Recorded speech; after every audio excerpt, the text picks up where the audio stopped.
Hey everyone, it's Marsha. Welcome back to my channel, and today we are making a chicken fajita burrito bowl with cilantro lime rice.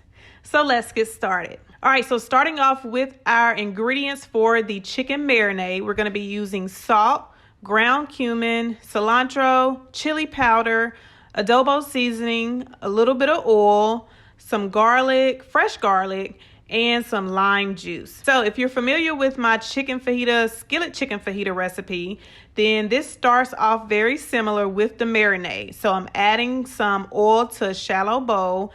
Then I'm going to add in my spices. So this is again a mixture of your cumin, your cilantro, your chili powder, adobo seasoning, and then your salt. Then you want to add in one fresh garlic clove, and I would recommend fresh garlic for this marinade. So I'm just going to crush that into the bowl. Then I'm going to add in some lime juice. So you want to add in about 2 tablespoons of lime juice, and I would recommend fresh lime juice if you can, and that equals to about 1 whole lime. So I'm going to add that to my bowl, and then I'm just going to mix this all together. So when you're first mixing it, it may not seem like a lot of marinade or enough, but trust me, it is enough. So just mix that all together and then put it to the side so you can go ahead and prep your chicken. All right, so for my chicken, I have 2 large chicken breasts, and usually I like to cut the chicken breast in half and then go ahead and slice it into strips or chop it up. So since I'm doing a burrito bowl, I am going to be kind of chopping these up into bite-sized pieces just so it'll be easier to eat. Since it is a bowl, so I'm slicing them up in strips, and then I'm just going across and just cutting them up in maybe, I would say, 1-inch pieces. Then I'm going to add those chicken pieces to my marinade. And so this is where your hands are going to get a little bit dirty, but trust me, it's worth it. So I'm just taking my hands and I'm making sure all of that marinade is rubbed into every single chicken piece. And then once that is all mixed together and rubbed in really good, I'm going to go ahead and add a top, and then I'm going to refrigerate it for at least an hour. If you want to do it for longer, perfect. But make sure you at least refrigerate it for an hour so that marinade can kind of soak in really good. All right, so then we're prepping the rest of our fajita bowl. So I have a red and green bell pepper. You're certainly welcome to use, a different color if you happen to have, a yellow or orange one on hand, but I just picked up a red and a green one.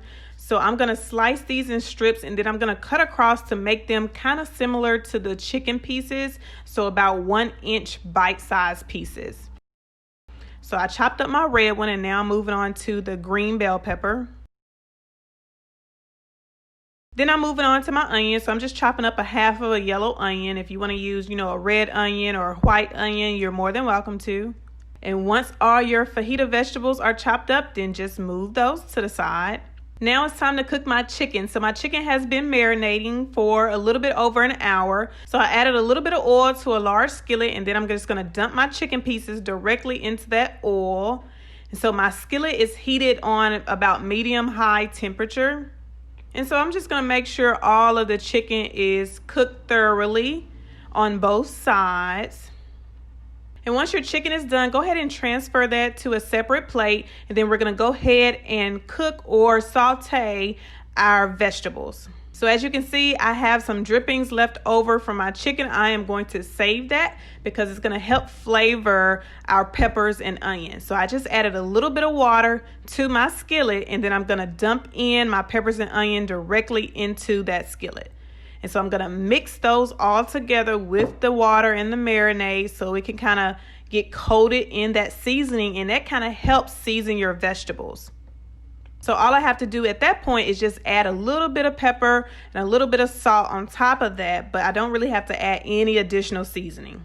So just give that a good stir, and then I'm actually going to put a top on so it can kind of steam and get a little bit soft before I take it out of my skillet.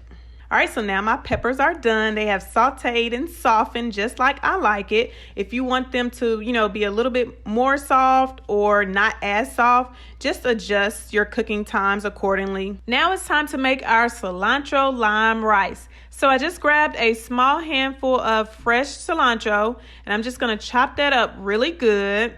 I didn't measure this part, you guys, just because it kind of depends on how much cilantro flavor you want in your rice. You definitely don't want to use too much because then it'll be too much.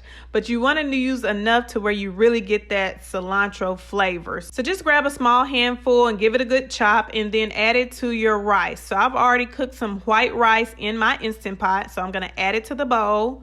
And then I'm going to move on to my lime. So before I juice the lime, I'm actually going to zest it. So I'm going to zest some of the peeling off into the bowl. So I did make sure to wash my lime really good. You don't want to skip that step. So make sure you wash it really good. Then zest some of the peeling off. Then juice it. So now I'm going to add some of the lime juice, or actually all of the lime juice, to the bowl from both halves. Then once you have your lime juice, your lime zest, and chopped up cilantro in your rice, you can go ahead and mix it all together.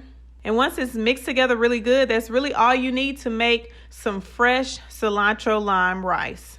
Now it's just time to make my burrito bowl. So of course I have my chicken, I have my cilantro lime rice, I have my fajita vegetables, and I have some black beans that I cooked off camera, and that's it. I hope you enjoyed this video. If you did, give me a big thumbs up down below. And if you haven't already subscribed to my channel, make sure you hit that subscribe button down below so you'll never miss when I upload a video. Until next time, you guys, I'll see you later.